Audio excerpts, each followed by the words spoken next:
Item ಯಾವುದೇ ಇರಲಿ try ಮಾಡಿ ಆಚಿ ಚಿಕನ್ ಮಸಾಲಾ.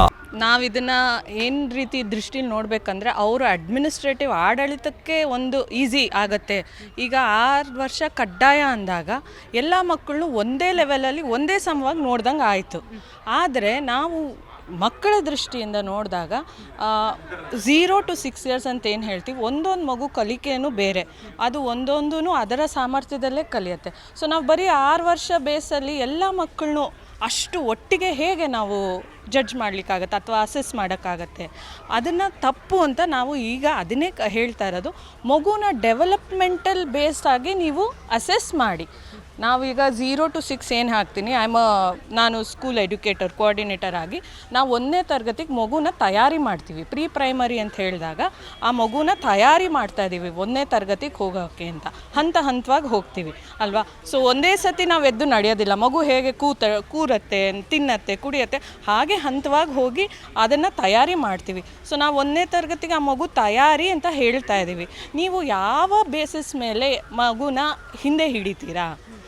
ಅದಕ್ಕೆ ಕಲಿಕೆಯಲ್ಲಿ ಅಥವಾ ರೋಟೀನಲ್ಲಿ ಅದಕ್ಕೆ ಎಬಿಲಿಟಿ ಇಲ್ವಾ, ಕಲಿಯೋದ್ರಲ್ಲಿ ಅಲ್ಲೇನಾದರೂ ಸ್ವಲ್ಪ ಗ್ಯಾಪ್ ಇದ್ದರೆ ಆವಾಗ ನೀವು ಅದನ್ನು ನಾವು ಮುಂಚೆನೇ LKG ಅಥವಾ UKG ಲೆವೆಲಲ್ಲಿ ಒಂದು ಫಿಲ್ಟ್ರೇಷನ್ ಪ್ರೊಸೆಸ್ ಅಥವಾ ಒಂದು ಸಿಸ್ಟಮಲ್ಲಿ ನಾವು ಅದನ್ನು ನೋಡಿ ಮಗುನ ಅಲ್ಲೇ ನಾವು ಇದು ಮಾಡಬೇಕು. ಎಲ್ಲರೂ ಕಲ್ತಾಗಿ UKG ಆಗಿ ಮಗು ತಯಾರಿ ಆದಾಗ ನೀವು ಬರೀ ಒಂದು ಏಜ್ ಮೆಟ್ರಿಕ್ಸ್ ಮೇಲೆ ಹಿಂದೆ ಹಿಡಿಯೋದು ಮಗುಗೆ ತುಂಬ ಇಂಜಸ್ಟಿಸ್ ಆ್ಯಂಡ್ ಅನ್ಯಾಯ ಆಗುತ್ತೆ.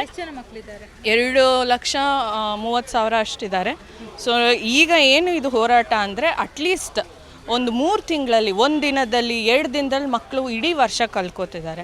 ಏನಾಗುತ್ತೆ ಇದರಿಂದ? ಒಂದು ಲರ್ನಿಂಗ್ ಗ್ಯಾಪ್ ಅಂತ ನಾವು ಹೇಳ್ತೀವಿ. ಮಗು ರೆಡಿಯಾಗಿದೆ, ಓದಿದ್ದನ್ನು ಮತ್ತೆ ಓದಬೇಕು. ಈಗ ನೀವು ಲೆವೆಲ್ 1 ಮುಗಿಸಿದ್ದೀರಾ ಅಂದಮೇಲೆ ಲೆವೆಲ್ 2ಗೆ ಹೋಗಬೇಕು ಅಲ್ವಾ? ನಾನು ಲೆವೆಲ್ 2 ಬಿಟ್ಬಿಟ್ಟು ನಾನು ಇಲ್ಲೇ ಮಗುನ ಮತ್ತೆ ಅದೇ ಮಾಡು ಅಂದರೆ ಮಗು ಕಲಿಕೆಯಲ್ಲಿ, ಬೆಳವಣಿಗೆಯಲ್ಲಿ there is a learning gap ಅಂತ ಹೇಳ್ತೀವಿ. ಸರ್ಕಾರ ಈ ನಿರ್ಧಾರದಿಂದ ಎಷ್ಟೊಂದು ಮಕ್ಕಳಿಗೆ, ನಾವೀಗ ಹೇಳಿದಾಗ 2,40,000 ಅಷ್ಟು ಚಿಲ್ಲರೆ ಮಕ್ಕಳಿಗೆ ಇದು ಅನ್ವಯ ಆಗುತ್ತೆ ಮತ್ತು ತೊಂದರೆ ಆಗುತ್ತೆ, ಇಂಜಸ್ಟಿಸ್ ಆಗುತ್ತೆ.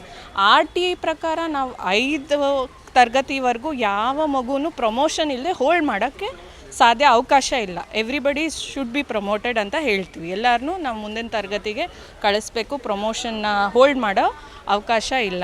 ಸೊ ಬರೀ ಏಜ್ 6 ವರ್ಷ ಕಡ್ಡಾಯದಿಂದ ನಾವು ಹೇಗೆ ಮಗುನ ಮುಂದಿನ ತರಗತಿಗೆ ಕಳಿಸ್ದೆ ಹೋಲ್ಡ್ ಮಾಡ್ತೀವಿ?